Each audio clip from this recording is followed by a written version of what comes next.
Perkenalkan, saya Sarah Ponita Lutfiah dengan NIM 1910111027. Di sini kami akan menjelaskan tentang materi pemetaan risiko. Yang pertama, ada definisi dari pemetaan risiko.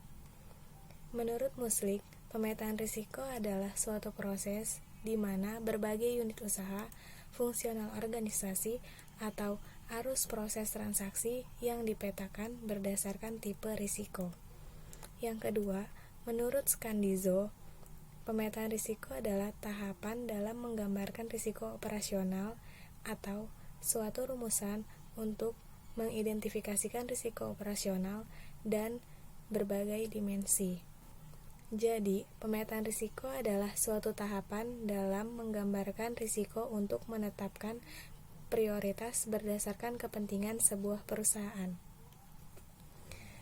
Yang kedua, ada teknik dalam pemetaan risiko. Teknik dalam pemetaan risiko dikelompokkan menjadi dua, yaitu yang pertama, dimensi probabilitas. Dimensi probabilitas adalah tingkat kemungkinan suatu risiko akan terjadi. Jika semakin tinggi kemungkinan risiko terjadi, maka semakin perlu untuk mendapatkan suatu perhatian. Teknik yang kedua, dimensi dampak. Dimensi dampak merupakan kegawatan atau biaya yang terjadi apabila risiko benar-benar menjadi kenyataan. Selanjutnya ada dimensi untuk memetakan risiko operasional menurut Scandizo. Yang pertama ada sumber daya manusia. Proses ini dipengaruhi SDM, di mana prosesnya dibuat formal, terdapat adaptasi, diinterpretasikan, dan menanggapi keadaan. Yang kedua ada spesialisasi. Sangat sedikit untuk orang yang benar-benar memahami proses bisnis yang spesifik dan interaksi dengan orang lain dalam industri. Yang ketiga ada proses, yaitu sepanjang waktu terjadi proses perubahan dan setelah proses selesai, pemetaan menjadi sesuatu yang tidak digunakan lagi. Pemetaan risiko operasional dapat dilihat pada gambar berikut. Di sini kita dapat melihat pada kolom 1 itu ada risiko yang tidak mengancam, frekuensinya tinggi, tetapi dampaknya itu rendah. Terus selanjutnya ada risiko yang penuh bencana, frekuensinya tinggi, dampaknya juga tinggi. Selanjutnya ada yang merugikan, frekuensinya rendah dan juga dampaknya rendah. Lalu yang terakhir, sumber bahaya, di mana sumber bahaya ini frekuensinya rendah tetapi memiliki dampak yang tinggi. Pengukuran dimensi. Pengukuran dimensi dikelompokkan menjadi dua bagian. Yang pertama, probabilitas.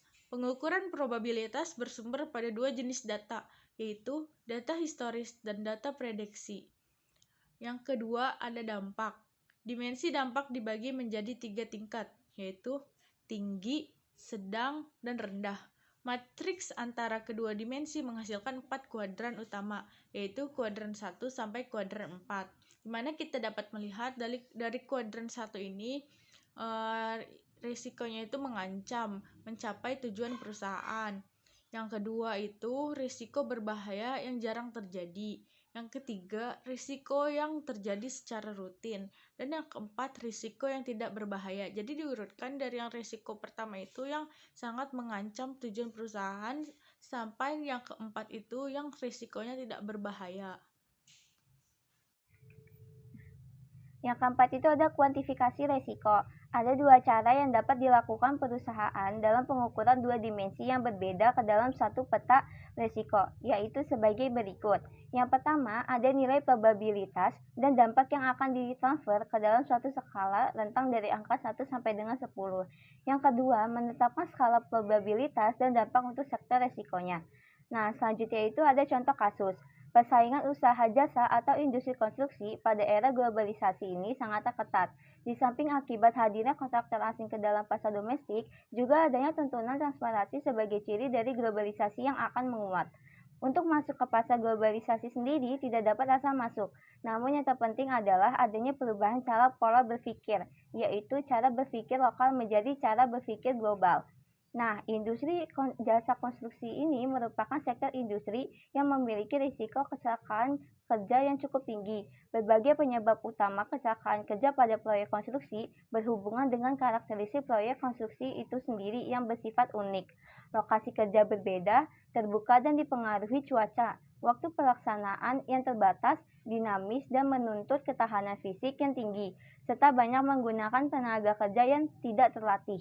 Resiko usaha perusahaan kontraktor telah banyak teridentifikasi dan bahkan banyak resiko yang dialami namun juga bisa diatasi dengan baik. Namun belum pernah dilakukan suatu penelitian yang mendalam tentang segala jenis risiko usaha yang mungkin terjadi dan bagaimana merespon yang paling tepat terhadap risiko-risiko tersebut. Disinilah timbul suatu kebutuhan akan adanya manajemen risiko. Perusahaan jasa konstruksi yang ada di Provinsi Papua saat ini sangat banyak sehingga berlomba-lomba dalam mengerjakan setiap proyek konstruksi yang ditenderkan oleh pemerintah daerah maupun pemerintah pusat. Namun dalam pelaksanaan pekerjaannya, perusahaan jasa pelaksana konstruksi banyak mengalami kendala. Hal ini merupakan risiko yang sangat berat yang dialami oleh perusahaan jasa konstruksi di Provinsi Papua pada umumnya dan Kabupaten Sarmi pada khususnya. Perlu adanya kajian khusus untuk menilai setiap risiko yang dihadapi perusahaan jasa pelaksana konstruksi yang ada di Kabupaten Sarmi, Provinsi Papua. Sumber risiko.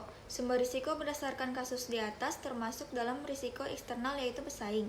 Dapat dilihat dari persaingan usaha jasa atau industri konstruksi pada era globalisasi sangat ketat. Di samping akibat hadirnya kontraktor asing ke pasar domestik, juga tuntutan transparansi sebagai ciri dari globalisasi akan menguat. Kejadian mana yang lebih berisiko tergantung pada dua hal, yaitu 1. Kemungkinan terjadinya kejadian, 2. Besarnya akibat yang diderita atau konsekuensi. Dengan menggabungkan kemungkinan dan akibat, maka dapat diketahui status risiko. Status risiko menunjukkan urutan kejadian-kejadian yang berisiko. Peta risiko akan membantu dalam memposisikan status risiko, sehingga dalam penanganannya akan lebih komprehensif. Penanganan risiko. Terdapat 5 langkah dasar yang berhubungan dengan penanganan terhadap risiko, yaitu 1. Menghantarkan atau menolak, keterangannya tidak mengambil risiko. 2. Mengurangi, keterangannya tidak mengambil kemungkinan terjadinya risiko.